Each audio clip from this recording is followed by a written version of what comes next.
CTET के paper में जो हमारे आया हुआ है, सबसे पहले सवाल को पढ़ना है। 5 क्रमागत संख्याओं का योग दे रखा है 20।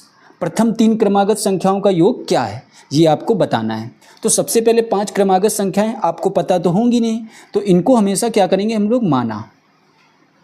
तो जब मानेंगे तो पहली संख्या x, दूसरी x+1, तीसरी हो जाएगी x+2, चौथी हो जाएगी x+3 और पांचवी हमारी हो जाएगी x+4।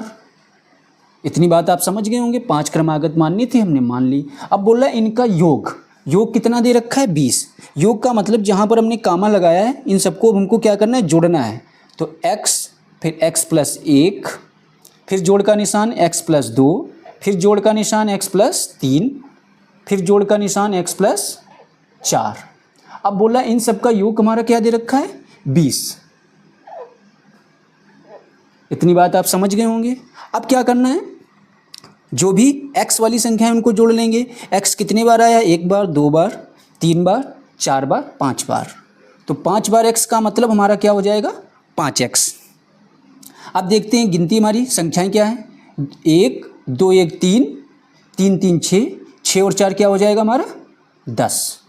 बराबर में क्या दे रखा है हमारा 20। अब क्या करेंगे, 5x को यहीं पर रखेंगे, बराबर में 20 है।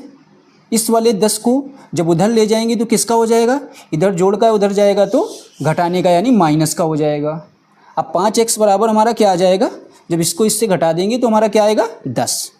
अब 5 का टेबल ऐसा पढ़िए कि 10 मिल जाए, 5 दूनी 10, यानी x का मान हमारा क्या आ जाएगा 2। अभी देखा जाए आपका ये आंसर नहीं आया है, हमने क्या निकाला, ये हम लोगों ने x का मान निकाला है। अब देखते हैं लास्ट में क्या बोल रहा है, प्रथम 3 क्रमागत संख्याओं का योग। तो प्रथम 3 यानी पहली ये, सेकंड ये, 3 की बात कर रहा है, तो इन सब का हमको क्या कर लेना है योग। तो सबसे पहले क्या करेंगे, x है तो x की जगह पर अगर आप 2 रखेंगे, फिर इसके बाद में फिर इसकी जगह पर जब आप इसकी जगह पर भी 2 रखेंगे और प्लस का 1 है, ठीक है। और इसके बाद में थर्ड की भी बात करेंगे, यहाँ पर भी 2 रखेंगे 2। अब देखा जाए जब आप इन सबको जोड़ेंगे तो 2 2 4, 1 5, 2 7 और 2 9, यानी प्रथम 3 क्रमागत संख्याओं का योग हमारा क्या आ जाएगा 9। यही हमारा क्या हो जाएगा इसका आंसर। अगर 4 बोलता तो 4 ले लेते, यहाँ पर x दिखेगा, वहाँ पर हम लोग क्या लिख लेंगे 2 2। तो उम्मीद कर रहे हैं आप समझ गए होंगे। इस तरीके के सवाल जब पेपर में आएंगे तो आप आसानी से इन तरीके के सवालों को हल कर लेंगे, ठीक है। अगर आपको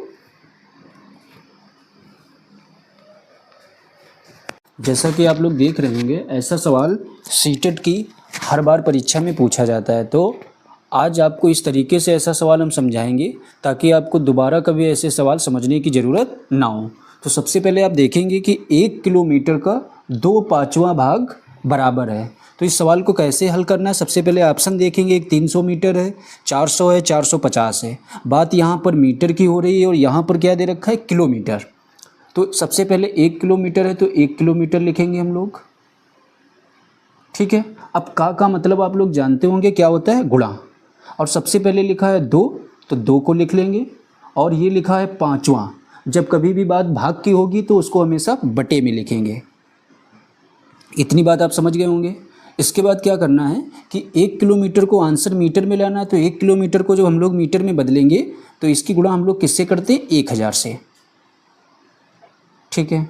इसके बाद में 2/5 हमारा ऐसे ही रहेगा। अब क्या करेंगे, 5 से ऊपर वाला अगर कट रहा है तो काट देंगे। 5 से जब आप 1000 को डिवाइड करेंगे तो 5 दूनी 10, आगे कितने जीरो बचे हैं 2, तो 2 जीरो लिख लेंगे, ठीक है। अब देखा जाए 200 की गुणा जब आप 1 से करेंगे तो कितने मिलेंगे 200, और 200 गुणे अब आगे किससे करना है हमको 2 से। अब सबसे पहले 2 जीरो हैं तो 2 जीरो लिख देते हैं। अब 2 की जब मल्टीप्लाई 2 से करेंगे तो कितना मिलेगा 4, या 200 का 2 गुना भी कितना होता है 400। आगे आंसर किस में आ रहा है मीटर में, तो हम लोग आगे निशान किसका लगा देंगे मीटर में।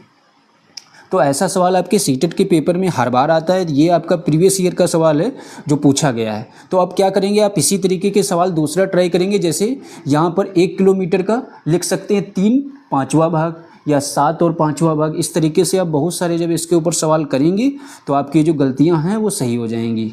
तो प्लीज़ अगर हमारा वीडियो आपको अच्छा लगा हो, आपके सवाल ये समझ में आया हो, तो प्लीज़ चैनल को लाइक शेयर सब्सक्राइब जरूर कर दीजिएगा। Thanks for watching.